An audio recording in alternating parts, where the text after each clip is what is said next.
Bonsoir à tous. Le 25 décembre approchant, j'avais envie de parler de Noël.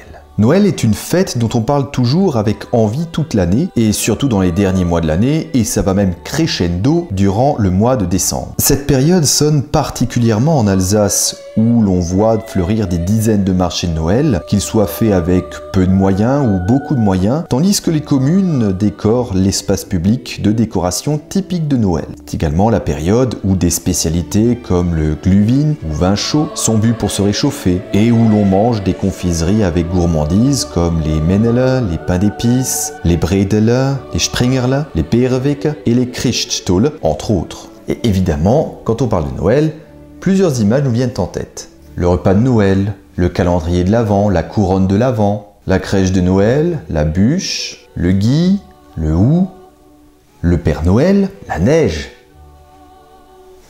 En Alsace, on a aussi le Christkindl et le Honstrop. Mais évidemment, le symbole par excellence de la fête de Noël, ça reste le sapin de Noël. Il fait un peu froid là, hein?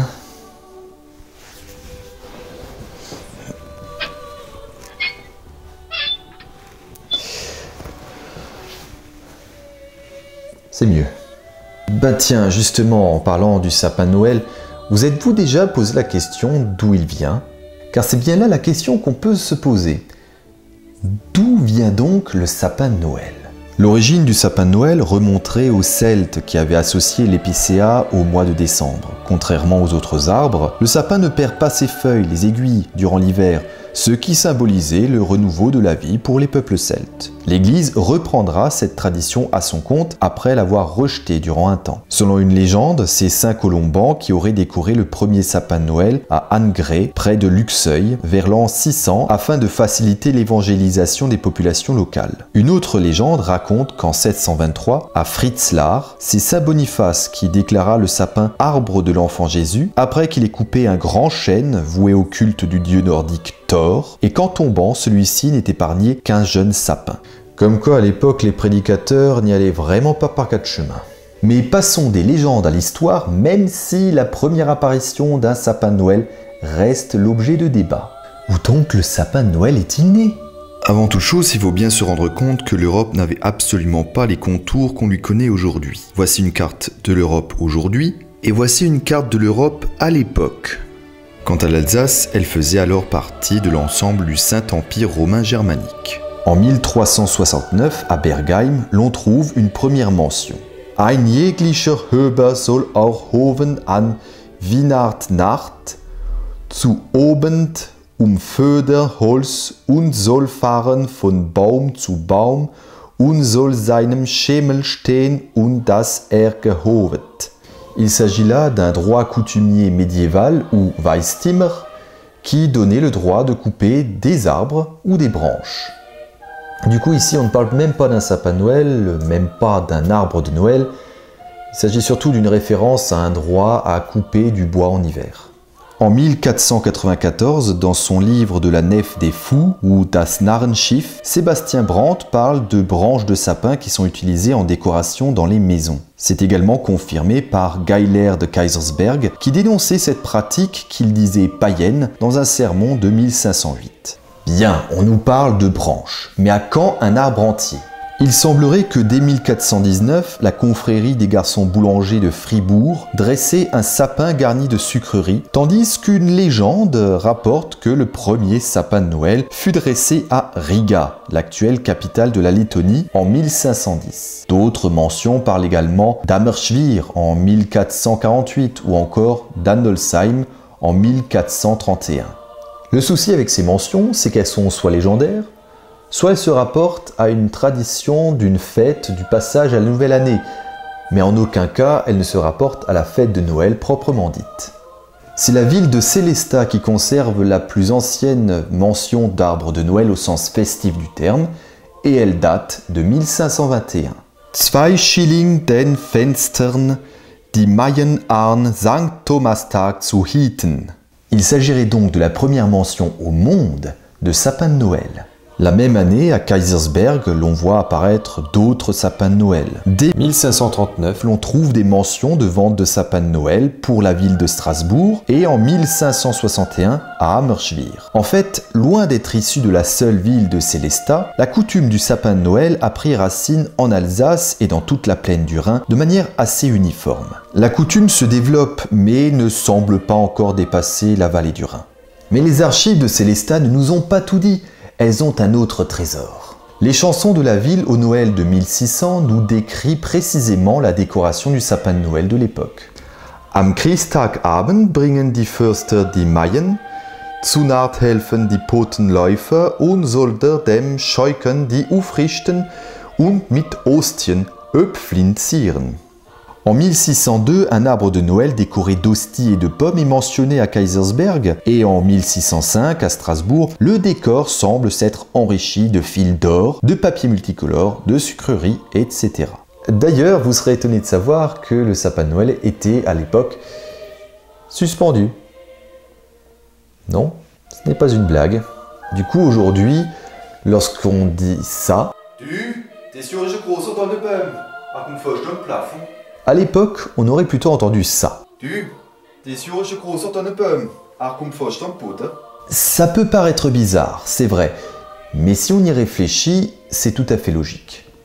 Les décorations du sapin étant des sucreries, des pommes, bref, des décorations comestibles, c'était peut-être pour éviter que les rats et autres nuisibles s'y attaquent.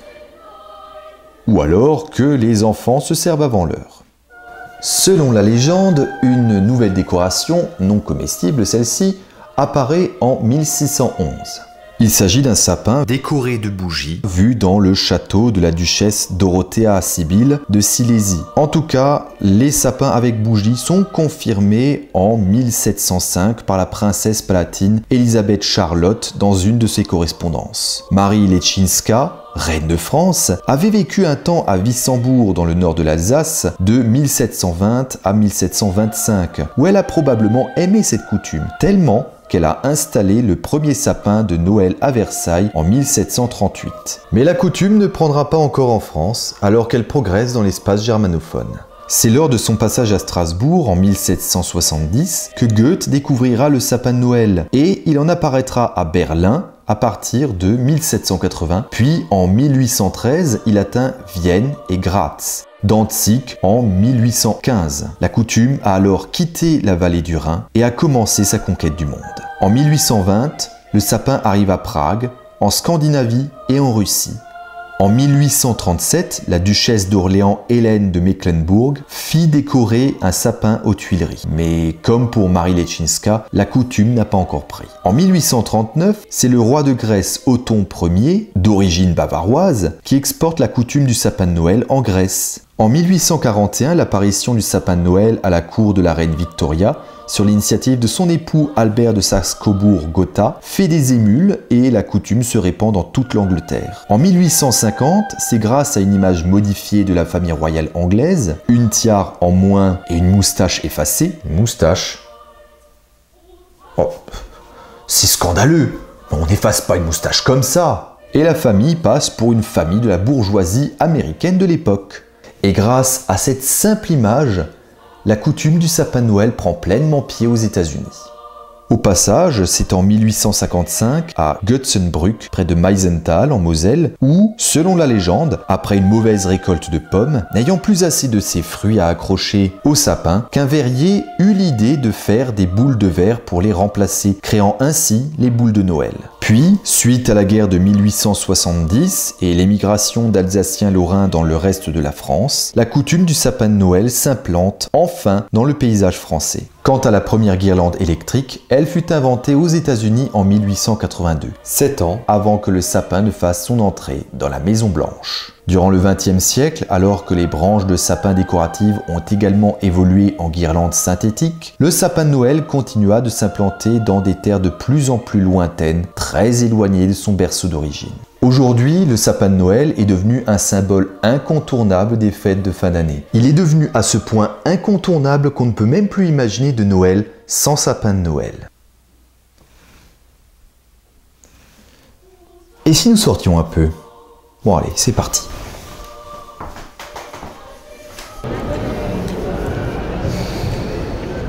Nous y voilà, nous sommes à Strasbourg, sur la place Kléber, juste à côté du Grand Sapin. Alors il ne s'agit effectivement pas du plus grand sapin du monde, mais il est déjà assez majestueux pour rendre hommage à cette coutume née en Alsace au XVIe siècle, celle du sapin de Noël.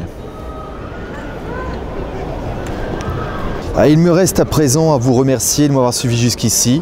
Si vous voulez plus de renseignements sur le Christkindlesmarkt, le marché de Noël de Strasbourg, je vous conseille de cliquer ici. Ça vous enverra sur un reportage de Pierre Nuss, très intéressant sur le sujet. Si vous avez apprécié la vidéo, n'oubliez pas de mettre un pouce bleu, de partager la vidéo, de vous abonner à la page Facebook. Quant à moi, je vous donne rendez-vous pour un prochain numéro d'Histoire Alsace. Et d'ici là, avec les Klicher Winort, on est chez Niroch ins Neujahr.